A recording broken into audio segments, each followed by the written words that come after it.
Hi everyone, welcome back to my YouTube channel. So ഇന്ന് ഞാൻ വളരെയധികം ടയർഡാണ്. നമ്മളിപ്പം വീഡിയോ എടുക്കുന്നത് രാത്രിയാണ്. ആൻഡ് എൻ്റെ സ്റ്റാൻഡ് പൊട്ടി, അതുകൊണ്ട് തന്നെ ഞാൻ കൈ പിടിച്ചുകൊണ്ടാണ് വീഡിയോ എടുക്കണത്. എന്താണെന്ന് അറിയില്ല, കുറച്ച് കഴിയുമ്പോഴത്തേക്ക് ഞാൻ ചിലപ്പോൾ തളർന്ന് ചിലപ്പോൾ ഇങ്ങനെ പോകും, ചിലപ്പോൾ ഇങ്ങനെയൊക്കെ ആവും.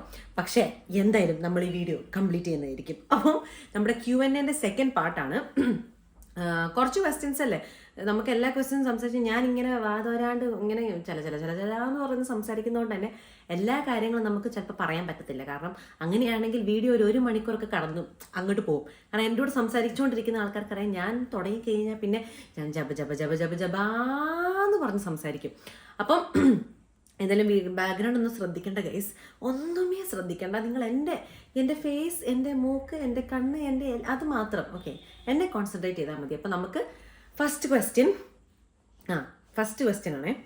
ഫസ്റ്റ് ക്വസ്റ്റ്യൻ തന്നെ എന്താണെന്ന് വെച്ച് കഴിഞ്ഞാൽ, എൻ്റെ ദൈവമേ, ഒരു കൈ മാത്രമല്ലേ ആക്ഷനിലുള്ളൂ, ബാക്കി ഇങ്ങനെ ഫോണൊക്കെ പിടിച്ചുകൊണ്ടിരിക്കണമല്ലോ. അപ്പോൾ ഫസ്റ്റ് ക്വസ്റ്റ്യൻ എന്താണെന്ന് വെച്ച് കഴിഞ്ഞാൽ, ഹാരിഷ് മാറ്റ് 7406 ആണ് ഈ വമ്പൻ ചോദ്യം ചോദിച്ചേക്കുന്നത്. എന്ന് വെച്ച് കഴിഞ്ഞാൽ ഈ നെക്സ്റ്റ് ലെവൽ ബുദ്ധിപരമായിട്ടുള്ള ഈ ചോദ്യം ചോദിച്ചേക്കുന്ന ആളാണത്. ക്വസ്റ്റ്യൻ എന്താ വെച്ച് കഴിഞ്ഞാൽ, ചേച്ചി എന്തിനാണ് ശരീരം കാണിച്ചിട്ടുള്ള ഡ്രസ്സ് ധരിക്കുന്നത്? എൻ്റെ സഹോദരി എന്താ പറയാം, ഓരോ ആൾക്കാരുടെ കംഫർട്ടാണ് അല്ലേ. ഓരോ ആൾക്കാർക്ക് ഇപ്പം നിങ്ങൾക്ക് അക്കോർഡിംഗ് ടു യു ശരീരം കാണിക്കുക എന്ന് പറയുന്നത് കൈ കാണിക്കുന്നതാണോ, കാല് കാണിക്കുന്നതാണോ? മുട്ട് വരെയുള്ള പാവാട ഇടുമ്പോൾ മുട്ടിന് താഴേക്ക് ചോർച്ച് കാല് കണ്ടു തരും. അപ്പം അതാണോ നിങ്ങളുടെ ശരീരം കാണിക്കുന്നത്? അപ്പം എന്താണ് അക്കോർഡിംഗ് ടു യു ശരീരം കാണിക്കുക എന്ന് പറഞ്ഞാൽ മാത്രമേ എനിക്ക് ഈ ക്വസ്റ്റ്യൻ ആൻസർ ചെയ്യാൻ പറ്റുള്ളൂ. കാരണം ചിലപ്പം നമ്മൾ ഫുൾ ഡ്രസ്സ് ഇട്ടിട്ട് കൈ കണ്ടു എന്ന് പറയുമ്പോൾ അത് പറയും ശരീരം കാണിച്ചു. സോ അങ്ങനെയുള്ള ചില ആൾക്കാരുണ്ട്, ചില സോ കോൾഡ് ആൾക്കാരുണ്ട്. അപ്പോൾ അതുകൊണ്ട് തന്നെ എന്താണ് നിങ്ങൾ ഉദ്ദേശിക്കണേ എന്ന് പറഞ്ഞാൽ മാത്രമേ എനിക്ക് മനസ്സിലാവുള്ളൂ. എൻ്റെ ഇതിൻ്റെ കൂടെ ഹാർട്ട് ഇട്ടിട്ടുണ്ട് കേട്ടോ. അപ്പം എന്ത് രീതിയിലാണ് ചോദിക്കുന്നത് പോലും എനിക്ക് മനസ്സിലാവുന്നില്ല. ശരീരം കാണിച്ചുള്ള ഡ്രസ്സ് ഇടുന്ന പറഞ്ഞാൽ എനിക്ക് കംഫർട്ടബിൾ ആയിട്ടുള്ള ഡ്രസ്സസ്സാണ് ഞാൻ ഇടാറുള്ളത്. ഞാൻ എൻ്റെ ഇപ്പം നമ്മൾ ഹെവി ചെസ്റ്റഡ് ആയിട്ടുള്ള ആൾക്കാരുണ്ടാവും. നമ്മൾ നാട്ടുകാർ തന്നെ ഒത്തിരി അധികം ഇൻസെക്യൂരിറ്റീസ് കൊടുക്കുമല്ലോ ആൾക്കാർക്ക്. അയ്യോ ഇതെന്താ ഇങ്ങനെ നിങ്ങൾ ആകർഷിപ്പിക്കുന്നു എന്നൊക്കെ പറഞ്ഞിട്ട് അതിലൊന്നും ഞാൻ വീഴത്തില്ല എന്ന് എനിക്കറിയാം. കാരണം നമ്മളെ തന്നെ എങ്ങനെയാണോ ട്രീറ്റ് ചെയ്യുന്നത് അതിനനുസരിച്ചാണ് എല്ലാം പോകാൻ പോകുന്നത്. സോ നമ്മൾ വേറെ ആൾക്കാർ അയ്യോ ശരീരം കാണുന്നു എന്ന് പറഞ്ഞിട്ട് ഇങ്ങനെ നമ്മളിങ്ങനെ 3G ആയിട്ട് ഇരിക്കാനാണെങ്കിൽ അങ്ങനെ ഇരിക്കാനേ സമയം ഉണ്ടാവുള്ളൂ. സോ എനിക്കെന്താണോ കംഫർട്ടബിൾ ഞാൻ അതാണ് ഇടാറുള്ളത്, എപ്പോഴും അങ്ങനെ തന്നെയാണ്. അടുത്ത ക്വസ്റ്റ്യൻ എന്നോട് ഇടയ്ക്കിടയ്ക്ക് ചോദിക്കുന്നുണ്ട് വെയിറ്റ് ആൻഡ് ഹൈറ്റ് എന്താണെന്നുള്ളത്. വെയിറ്റ് മാറാറുണ്ട്, ഇടയ്ക്കിടയ്ക്ക് മാറാറുണ്ട്. ഞാൻ ഡയറ്റ് ചെയ്യുന്ന സമയത്ത് കറക്റ്റായിട്ട് എന്താ പറയുക പ്രോപ്പറായിട്ട് ഐഡിയൽ വെയിറ്റോ, ചിലപ്പോൾ വെയിറ്റ് കൂടും ചിലപ്പോൾ വെയിറ്റ് കുറയും, അങ്ങനെ വെയിറ്റ് എന്താ പറയുക ഫ്ലക്ച്വേറ്റ് ചെയ്യാറുണ്ട്. പക്ഷേ ഹൈറ്റ് എന്ന് പറഞ്ഞാൽ ഞാൻ 5'7" ആണ്. 5'7" എന്ന് പറഞ്ഞു കഴിഞ്ഞാൽ 170 സെൻറ്റിമീറ്റർ. ഓക്കെ, 170 സെൻറ്റിമീറ്റർ ആണ്. എൻ്റെ ഫാമിലിയിൽ ഇങ്ങനെ എക്സ്ട്രീംസ് ആണ്. ഇപ്പം എനിക്ക് 170 ആണ്, എൻ്റെ ചേച്ചിക്ക് 150 ആണ്, എൻ്റെ അമ്മ 160 ആണ്, എൻ്റെ അപ്പൻ 180 ക്ലോസ് ആണ്. അപ്പം ഇങ്ങനെ 150, 160, 170, 180 അങ്ങനത്തെ ഒരു ഓർഡറിലാണ് നമ്മൾ പോകുന്നത്. അങ്ങനെ ഒരു ഓർഡറുള്ളൊരു ഫാമിലിയാണ് ഗേസ്. What to do. അപ്പം പിന്നെന്താ, ഓക്കെ അടുത്തത് ഓക്കെ നെക്സ്റ്റ് ക്വസ്റ്റ്യൻ. ഹൈറ്റ് ചോദിച്ചത് ഫെബിന റഷീദാണ് കേട്ടോ. അടുത്ത ക്വസ്റ്റ്യൻ ഞാൻ ഇച്ചിരി സ്പീഡിലായിരിക്കും പറയുന്നുണ്ടാവുക, കാരണം തളർച്ചയാണ്. അതുകൊണ്ട് കുറച്ച് സ്പീഡിലായിരിക്കും സംസാരിക്കാൻ. നിങ്ങളതൊന്ന് എക്സ്ക്യൂസ് ചെയ്യണം ഗായ്സ്. നിങ്ങളത്ര എന്താ പറയുക കുഴപ്പമുണ്ടാവില്ല എന്ന് എനിക്കറിയാം, പക്ഷെ ഞാൻ ജസ്റ്റ് പറഞ്ഞു എന്നേ ഉള്ളൂ. പിന്നെ അടുത്തത് പ്രാർത്ഥനക്സ് 9632 ആണ് ചോദിച്ചേക്കുന്നത്. What are the things that you don't bother about in life? What are the things you take throughout life? Okay, so basically ഞാൻ എൻ്റെ തലയിലോട്ട് എടുക്കാത്ത കാര്യങ്ങൾ എന്ന് പറഞ്ഞു കഴിഞ്ഞാൽ, ഇപ്പം യൂട്യൂബിലാണെങ്കിൽ നിങ്ങൾക്കറിയാം ഒത്തിരി അധികം നെഗറ്റീവ് കമൻറ്റ്സ് വരാറുണ്ട്. ഞാൻ ആക്ച്വലി എൻ്റെ ഒരു ഷോർട്സിൻ്റെ അടിയിൽ നെഗറ്റീവ് കമൻറ്റ്സ് റിയാക്ട് ചെയ്യണമെന്ന് വെച്ചിരിക്കുമായിരുന്നു.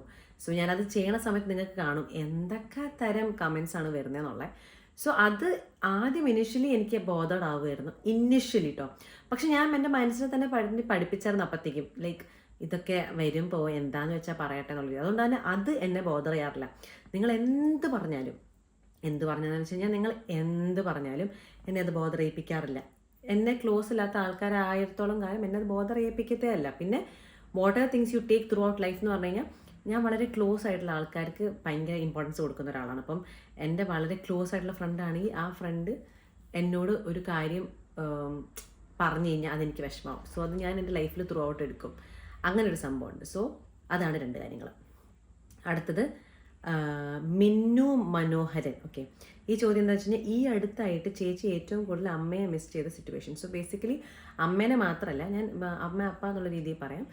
എനിക്ക് എന്താ വെച്ച് കഴിഞ്ഞാൽ, ഈ ക്വസ്റ്റ്യൻ ചോദിച്ചപ്പോൾ എനിക്ക് ആദ്യം ഓർമ്മ എന്താണെന്ന് വെച്ചാൽ അറിയോ, എനിക്കിപ്പോൾ ഏതെങ്കിലും ഒരു സിനിമ, ഏത് സിനിമ ആയിക്കോട്ടെ, എന്തെങ്കിലും മരണമോ അല്ലെങ്കിൽ അപ്പനും അമ്മയ്ക്ക് എന്തെങ്കിലും പറ്റുന്നതോ ഫാമിലിക്ക് എന്തെങ്കിലും തകർച്ച വരുന്നത്, അങ്ങനത്തെ ഒക്കെ സിനിമകൾ കാണുമ്പോൾ തന്നെ ഓട്ടോമാറ്റിക്കലി എൻ്റെ മനസ്സ് പോകുന്ന, ദൈവമേ എൻ്റെ അപ്പയ്ക്ക് അമ്മയ്ക്ക് എന്തെങ്കിലും പറ്റുമോ, പറ്റിക്കഴിഞ്ഞാൽ എന്തായിരിക്കും അവസ്ഥ, ഞാൻ എങ്ങനെ മൂവ് ആണോ, എനിക്ക് മൂവ് ആണോ പറ്റുമോ, ഞാൻ തകർന്നു പോകില്ലോ എന്നൊക്കെ പറഞ്ഞുള്ള ചിന്തകളാണ്.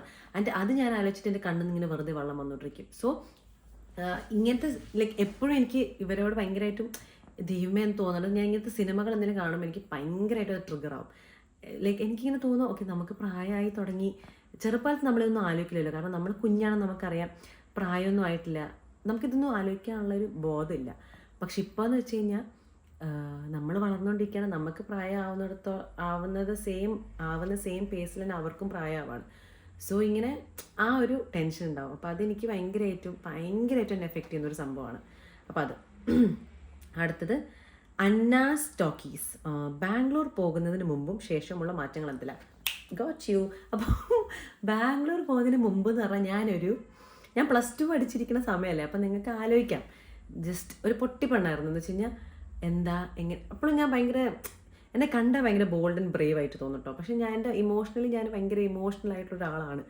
അപ്പോൾ ആ സമയത്ത് എനിക്കിങ്ങനെ കുറേ അയ്യോ ഇതിങ്ങനെയല്ല, ഇങ്ങനെ ചെയ്യാൻ പാടില്ല. ഒരാൾ നമ്മുടെ മോറൽ എത്തിക്സ് അല്ലാത്തൊരു കാര്യം വേറൊരാൾ ചെയ്ത് കഴിയുമ്പോൾ ഞാൻ ഭയങ്കരമായിട്ടും ആ സമയത്ത് ജഡ്ജ് ചെയ്യുമായിരുന്നു. ഞാനിങ്ങനെ ആലോചിക്കുമായിരുന്നു, പക്ഷെ എന്നാലും അതെന്താ അങ്ങനെ ചെയ്യാൻ പാടില്ലായിരുന്നു എന്ന്. അപ്പോൾ അതിന് വന്ന ട്രാൻസിഷൻ എന്താണെന്ന് വെച്ച് കഴിഞ്ഞാൽ, ഇപ്പം എനിക്ക് എത്തിക്കലി കറക്റ്റായി തോന്നാത്ത കാര്യം വേറൊരാൾ ചെയ്ത് കഴിഞ്ഞ് കഴിഞ്ഞാൽ ഞാൻ പോയി ജഡ്ജ് ചെയ്ത് വേറെ ആൾക്കാരോട് പറയാം അങ്ങനെയൊന്നും നിൽക്കാറില്ല. കാരണം അവരുടെ സിറ്റുവേഷനിൽ അങ്ങനെ വല്ലതും നടന്നിരിക്കും എന്ന് വെച്ചാൽ ഞാൻ അത് സപ്പോർട്ട് ചെയ്യുന്നുണ്ട് എന്നല്ല, ഞാനത് സപ്പോർട്ട് ചെയ്യുക എന്നുള്ള രീതിയിലല്ല ഞാൻ പറയുന്നത്. നിങ്ങൾക്ക് മനസ്സിലാവുന്നുണ്ടോ കേസ്? ഞാൻ പറയുന്നത് മനസ്സിലാവുന്നുണ്ടല്ലോ അല്ലേ? ഇപ്പം ഒരാളൊരു സംഭവം ചെയ്തു, ഒരു തെറ്റ് ചെയ്തു. ഇപ്പം ഒരു തെറ്റ് ചെയ്തു, ഫോർ എക്സാമ്പിൾ ഇപ്പം എന്താ പറയുക, ചീറ്റിംഗ് ആയിക്കോട്ടെ, അഡൾട്ടറി അങ്ങനെ എന്തെങ്കിലും ആയിക്കോട്ടെ, എക്സ്ട്രാ മാരിറ്റൽ അഫെയർ അങ്ങനെ എന്തെങ്കിലും ആയിക്കോട്ടെ. അപ്പം ചീറ്റ് ചെയ്തു. അപ്പം ഞാനത് മോറലി ഫോളോ ചെയ്യുന്ന ഒരാളല്ല. ഓക്കെ, അത് എൻ്റെ എത്തിക്സിന് എഗെയിൻസ്റ്റ് ആണ്. പക്ഷെ ഞാൻ അപ്പം അവരുടെ കാര്യത്തിൽ പട്ടിയിരുന്ന് ജഡ്ജ് ചെയ്യാനും നിൽക്കില്ല. അവരെന്താണോ ചെയ്തത് അവർക്ക് അവരുടേതായ റീസൺസ് ഉണ്ടാവുമായിരിക്കാം, നമ്മളത് മൈൻഡാക്കാൻ നിൽക്കണ്ട, നൺ ഓഫ് അവർ ബിസിനസ്. അങ്ങനത്തെ ഒരു തോട്ട് എനിക്കിപ്പോൾ വല്ലാണ്ടുണ്ട്. അതുകൊണ്ട് തന്നെ ഭയങ്കര സമാധാനമുണ്ട്. നിങ്ങളും അത് ട്രൈ ചെയ്ത് നോക്കണം കേട്ടോ. അപ്പോൾ അതാണ് സംഭവം. പിന്നെ Anju, very relevant question. Body shaming നേരിടേണ്ടി വന്നിട്ടുണ്ടോ? ഉണ്ടെങ്കിൽ എങ്ങനെയാണ് അതിനെക്കുറിച്ചുള്ള ഒപ്പീനിയൻ? ബോഡി ഷേമിങ് നേരിടേണ്ടി വന്നിട്ടുണ്ടോയെന്നോ? അത് മാത്രമേ നേരിടേണ്ടി വന്നിട്ടുള്ളൂ. കാരണം ചെറുപ്പകാലത്തൊക്കെ ഞാൻ ഓൺ ദി ചബ്ബി സൈഡിലായിരുന്നു. പക്ഷെ നല്ലതായിരുന്നു. നമ്മൾ പക്ഷേന്ന് പോലും എടുത്ത് പറയേണ്ട ആവശ്യമില്ല. ഓരോ ആൾക്കാർക്ക് ഓരോ ശരീരമുണ്ട്, അത് അവരുടെ ശരീരമാണ്, അവരത് സ്നേഹിക്കണം, അത്രയേ ഉള്ളൂ. അപ്പോൾ എനിക്ക് ചെറുപ്പകാലത്തൊക്കെ എന്തോരം ബോഡി ഷേമിങ് ഉണ്ടായിട്ടുണ്ട്. എന്നെ ആന, തടിച്ചി, മിൽമ പാക്കറ്റ്, ഞാൻ പറഞ്ഞു തുടങ്ങി കഴിഞ്ഞാൽ കുറേ ഉണ്ട് പറയാൻ. കാരണം ഒത്തിരി അധികം ബോഡി ഷെയിം വരുന്നു. നമ്മുടെ മേലുള്ള കോൺഫിഡൻസ് ഒക്കെ ഒത്തിരി പോയി. അതൊക്കെയാണ് എനിക്കിങ്ങനെ കോളേജിൽ പോയപ്പോൾ എന്നെ എഫക്റ്റ് ചെയ്തുകൊണ്ടിരുന്നത്. എനിക്ക് പിന്നെയാണ് മനസ്സിലാവുന്നത്, ഓക്കെ ചെറുപ്പകാലത്ത് നമ്മൾ ചൈൽഡ്ഹുഡിൽ നമ്മളെ വിളിക്കുന്ന കാര്യങ്ങളൊക്കെ ആയിരിക്കും നമ്മൾ പിന്നെ എഫക്റ്റ് ചെയ്യാന്നുള്ളത്. അത് അങ്ങനെയാണ്. ചിലപ്പോൾ അപ്പം എഫക്റ്റ് ചെയ്യുന്നില്ല, കാരണം നമുക്കപ്പം ഇത് രജിസ്റ്റർ ചെയ്തെടുക്കാനുള്ളൊരു ബുദ്ധി ഉണ്ടാവണമെന്നില്ല. പിന്നെ നമുക്ക് ബോധവിവരമൊക്കെ വന്ന സമയത്ത് നമ്മൾ ആലോചിക്കുമ്പോഴാണ് നമുക്ക് മനസ്സിലായി, ദൈവമേ ഇവരിങ്ങനെയാണല്ലോ പറഞ്ഞത്, അപ്പം ഞാൻ ഇങ്ങനെയാണോ, ഞാൻ കൊള്ളത്തില്ലേ എന്നൊക്കെയുള്ള ഒത്തിരി തോട്ട്സ് വരും. And that is horrible. Okay, trust me, അങ്ങനത്തെ ഒരു തോട്ട് നമ്മളെപ്പറ്റി ഉണ്ടാവുക എന്ന് പറയുന്നത് ഏറ്റവും ഹൊറിബിൾ കാര്യമാണ്. കാരണം നമ്മൾ മാത്രമേ സ്നേഹിക്കാനുണ്ടാവുള്ളൂ. ഓക്കെ, അത് ഏറ്റവും ഇമ്പോർട്ടൻ്റ് ആണ്. നമുക്ക് നമ്മളെ മാത്രമേ സ്നേഹിക്കാനുണ്ടാവുള്ളൂ. സോ ബോഡി ഷേമിങ് ഒത്തിരി അനുഭവിച്ചിട്ടുണ്ട്. എനിക്ക് പറയാനുള്ളത് വെച്ച് കഴിഞ്ഞാൽ, നമ്മുടെ സൈസ് നമ്മുടെ വാല്യൂ ചെയ്യത്തില്ല. ബട്ട് സ്റ്റിൽ ഞാൻ പേഴ്സണലി എനിക്ക് വർക്കൗട്ട് ചെയ്ത് ഡയറ്റ് ചെയ്ത് ഹെൽത്തി ആയിട്ട് പോകാൻ ആഗ്രഹിക്കുന്ന ഒരാളാണ്. എപ്പോഴും പറ്റാറില്ല, പക്ഷെ അങ്ങനെ ആഗ്രഹിക്കുന്ന ഒരാളാണ് ഞാൻ. എന്ന് വെച്ച് കഴിഞ്ഞാൽ എനിക്ക് ഹെൽത്തി ആയിട്ട് നിൽക്കണം, ഇങ്ങനെ അങ്ങനെയൊക്കെ ആഗ്രഹിക്കുന്ന ആളാണ്. അതുകൊണ്ട് തന്നെ ഞാൻ വർക്കൗട്ട് ചെയ്തില്ലെങ്കിലും ഡയറ്റ് ചെയ്തില്ലെങ്കിൽ ടെൻഷൻ ആവാറുണ്ട്. സോ അത് നിങ്ങൾ തെറ്റിദ്ധരിക്കരുത്. ഞാൻ അങ്ങനെയുള്ള ആളാണ്. എനിക്ക് ഹെൽത്തി ആയിട്ട്, ഞാൻ നിങ്ങളോടും പറയും, ഡയറ്റ് എന്ന് പറഞ്ഞു കഴിഞ്ഞാൽ ഹെൽത്തി ഫുഡ് കഴിക്കാനാണ് കേട്ടോ. അല്ലാണ്ട് ഫുഡ് കഴിക്കാണ്ടിരിക്കാന്നല്ല, ഹെൽത്തി ഫുഡ് കഴിക്കുക. അങ്ങനത്തെ രീതിയിൽ നമ്മൾ പോകണമെങ്കിൽ നമുക്ക് കുറച്ചുകൂടി ഒരു ഇതുണ്ടാവും, എന്താ പറയുക, ഒരു സെൽഫ് മോട്ടിവേഷൻ അല്ലെങ്കിൽ പോസിറ്റിവിറ്റി, സ്വന്തമായിട്ട് നമുക്കൊരു കോൺഫിഡൻസ് ഒക്കെ നമുക്ക് തോന്നും. അങ്ങനെ അടുത്തത് എന്നമ്മേ ലിഷ ടി VKC6XK, ദൈവം എന്നത് വെറും കെട്ടുകഥ ആണെന്ന് എപ്പോഴും തോന്നിയിട്ടുണ്ടോ? സോ ഇതിനെപ്പറ്റി ചോദിക്കുകയാണെങ്കിൽ ഞാൻ ദൈവത്തെ വിശ്വസിക്കുന്ന ഒരാളാണ്. എന്ന് വെച്ച് കഴിഞ്ഞാൽ ഞാൻ റിലീജിയൻ അന്ധമായി വിശ്വസിക്കുന്ന ഒരാളല്ല. എന്ന് വെച്ചാൽ റിലീജിയൻ ഇങ്ങനെ നമ്മൾ കണ്ണു അടച്ചല്ല, അങ്ങനെയല്ല. ഞാൻ ദൈവത്തെ വിശ്വസിക്കുന്ന ആളാണ്. എല്ലാ റിലീജിയനും ഒരേപോലെ തന്നെ നല്ലതാണ് എന്ന് വിശ്വസിക്കുന്നതും എല്ലാ റിലീജിയനിലും അവരവരുടേതായ കാര്യങ്ങളുണ്ടെന്ന് വിചാരിക്കുകയും വിഷ് ചെയ്യുന്ന ഒരാളാണ്. സോ ഞാൻ ദൈവത്തെ വിശ്വസിക്കും, ഞാൻ പ്രാർത്ഥിക്കാറുണ്ട്, ഞാൻ പ്രാർത്ഥിക്കുന്ന ഒരാളാണ്, പ്രാർത്ഥിക്കാൻ ഇഷ്ടപ്പെടുന്ന ഒരാളാണ്. എന്തെങ്കിലും പേടി വന്നാലും എന്തെങ്കിലും പ്രശ്നം വന്നാലും ഞാൻ എൻ്റെ ദൈവമേ എന്ന് വിളിക്കുന്ന ഒരാളാണ്. അല്ലാണ്ട് ദൈവത്തെ ഞാൻ വിളിക്കൂല എന്ന് പറയുന്ന ആളല്ല. ഞാൻ ദൈവത്തെ വിളിച്ച് ദൈവത്തോട് പ്രാർത്ഥിക്കുന്ന, ദൈവത്തോട് നന്ദി പറയുന്ന ഒരാളാണ്. ഇപ്പം എന്തെങ്കിലുമൊക്കെ ഉണ്ടെങ്കിൽ എന്നോട് അമ്മ എപ്പോഴും പറഞ്ഞൊരു സംഭവമാണ്, ദൈവത്തോട് ഇത് വേണം അത് വേണം എന്ന് പറയുന്നതിന് പകരം നമുക്ക് കിട്ടിയ അനുഗ്രഹങ്ങൾക്ക് നമ്മൾ നന്ദി പറയാം എന്നുള്ള രീതിയിൽ. അപ്പം അതൊരു സംഭവമുണ്ട്. പിന്നെ അടുത്ത സംഭവമാണ് നമ്മുടെ പിന്നെ നടും അയ്യോ പറ്റുന്നില്ല ഗൈസ്. അടുത്ത സംഭവം എന്ന് വെച്ച് കഴിഞ്ഞാൽ ഡ്രാമ സ്പോട്ടാണ് അയച്ചേക്കുന്നത്. Expectations about your partner. Okay, ഞാനിത് പറഞ്ഞു കഴിഞ്ഞാൽ നിങ്ങൾ എനിക്ക് വേണ്ടി കറക്റ്റായിട്ടൊരു പാർട്ട്ണറെ കണ്ടുപിടിച്ച് തരുമോ? ആ ഒരു ഉറപ്പ് എനിക്ക് തരണം ഗൈസ്. എനിക്ക് നല്ലൊരു ഈ എക്സ്പെക്റ്റേഷൻ പറയുന്ന പോലത്തെ ഒരു നല്ലൊരു പാർട്ട്ണർ നിങ്ങൾ കണ്ടുപിടിച്ച് തരൂ. ഓക്കെ, എക്സ്പെക്റ്റേഷൻ എന്ന് പറഞ്ഞു കഴിഞ്ഞാൽ എനിക്ക് അങ്ങനെ വലിയ എക്സ്പെക്റ്റേഷൻസ് ഒന്നുമില്ല. കുഞ്ഞു എക്സ്പെക്റ്റേഷൻസേ ഉള്ളൂ. എന്തൊക്കെയാണെന്ന് വെച്ചാൽ ഇപ്പം എക്സ്പ്രസീവ് ആയിരിക്കണം ഭയങ്കരമായിട്ടും. എനിക്ക് ഭയങ്കര എക്സ്പ്രസീവ് ആയിട്ടുള്ള ഒരാളെ പറ്റുള്ളൂ. കാരണം ഞാൻ ഭയങ്കര എക്സ്പ്രസീവ് ആണ്. വെച്ച് കഴിഞ്ഞാൽ പ്രണയം പ്രകടിപ്പിക്കുന്ന ഒരാളാണ്. അപ്പോൾ എക്സ്പ്രസീവ് ആയിട്ടുള്ള ആളായിരിക്കണം, നല്ല കെയറിങ് ആയിരിക്കണം, ലവ് ഓബിയസ്ലി ഉണ്ടായിരിക്കണം, ലോയൽറ്റി ഒക്കെ അതിൻ്റെ അകത്ത് തന്നെ വരുന്നതാണ്. അപ്പോൾ അത് നമ്മൾ എടുത്തു പറയേണ്ട ആവശ്യമില്ല. പിന്നെ മോസ്റ്റ് ഇമ്പോർട്ടൻ്റ്ലി എന്തെങ്കിലും പ്രശ്നം പറ്റിക്കഴിഞ്ഞാൽ കമ്മ്യൂണിക്കേറ്റ് ചെയ്യാൻ ആഗ്രഹമുള്ള ഒരാളായിരിക്കണം.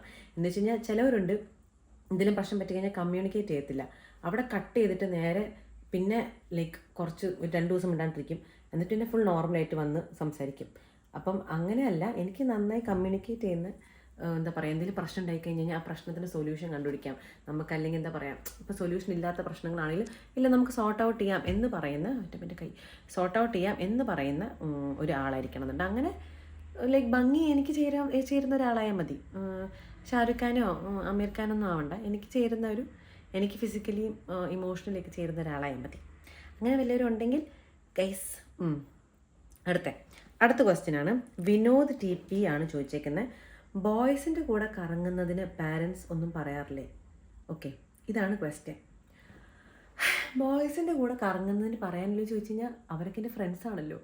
ഇപ്പം നമ്മൾ ജെൻഡർ വെച്ചിട്ടാണോ നമ്മൾ ഫ്രണ്ട്സിനെ ചൂസ് ചെയ്യാറുള്ളത്? എനിക്കറിയില്ല. ഞാൻ ജെൻഡർ വെച്ച് എന്താ പറയുക ഫ്രണ്ട്സിനെ ചൂസ് ചെയ്യുന്ന ഒരാളല്ല. എനിക്ക് ആണുങ്ങൾ ഫ്രണ്ട്സ് ഉണ്ട്, പെൺപിള്ളേർ ഫ്രണ്ട്സ് ഉണ്ട്. സോ ഞാൻ എല്ലാവരോടും സംസാരിക്കുന്ന എക്സ്ട്രോവേർട്ടഡ് ആയിട്ടുള്ള നല്ല ഫ്രണ്ട്ലി ആയിട്ടുള്ള ഒരാളാണ്. സോ അതുകൊണ്ട് തന്നെ എൻ്റെ പേരൻസിന് അതറിയാം. പാരൻസിന് അങ്ങനെ എനിക്ക് ചെറുക്കന്മാർ ഫ്രണ്ട്സ് ഉള്ളത് ഒരു പ്രശ്നവും ഇല്ല. അവർക്കറിയാവുന്നവരാണ് എല്ലാ ഫ്രണ്ട്സും. അവരെ ഒളിപ്പിച്ച് നിർത്തി വെക്കുന്ന ഫ്രണ്ട്സൊന്നുമല്ല. എൻ്റെ ഫ്രണ്ട്സൊക്കെ എൻ്റെ അപ്പനോട് അമ്മയോട് മിണ്ടിയിട്ടുണ്ട്, കണ്ടിട്ടുണ്ട്. എൻ്റെ അപ്പ അമ്മയുള്ള സമയത്ത് ഫ്രണ്ട്സൊക്കെ വന്നിട്ടുണ്ട്, അവർ സംസാരിച്ചിട്ടുണ്ട്. സോ ഇവരൊക്കെ കോഴിക്കോട് വരുന്നില്ല, ഇവർ കോഴിക്കോട് വരില്ല, അല്ലെങ്കിൽ ഞാൻ കൊച്ചി പോവാം. അപ്പോൾ നമ്മൾ കാണുന്നില്ല. അപ്പം എൻ്റെ അപ്പയ്ക്കൊക്കെ അറിയാം ഈ ഫ്രണ്ട്സിനെയൊക്കെ. സോ അതുകൊണ്ട് തന്നെ അവർക്ക് അങ്ങനെ ഒരു പ്രശ്നം ഉള്ളതായിട്ടൊന്നും എനിക്ക് തോന്നിയിട്ടില്ല. അതിന് പ്രശ്നം ഉണ്ടാവേണ്ട ആവശ്യം എന്താണെന്ന് എനിക്ക് മനസ്സിലാവുന്നില്ല. എന്തിനാണ് കേസ് ഇതിനൊക്കെ പ്രശ്നം? ഫ്രണ്ട്സ് അല്ലേ, വേറൊന്നും അല്ലല്ലോ. My God. അടുത്തത് ജോസ് കുട്ടി, താങ്കൾക്ക് വട്ടാണോ? ജോസ് കുട്ടി പറയൂ, എന്താണ് ജോസ് കുട്ടി വട്ട്? ജോസ് കുട്ടിക്ക് എന്താണ് വട്ടെന്ന് തോന്നുന്നത്? ഇനി ജോസ് കുട്ടിക്ക് വട്ടാണെന്ന് ജോസ് കുട്ടിക്ക് തോന്നുന്നുണ്ടെങ്കിൽ ജോസ് കുട്ടി എന്തിനാണ് വേറെ ആൾക്കാരോട് വട്ടാണെന്ന് ചോദിക്കുന്നത് അല്ലേ?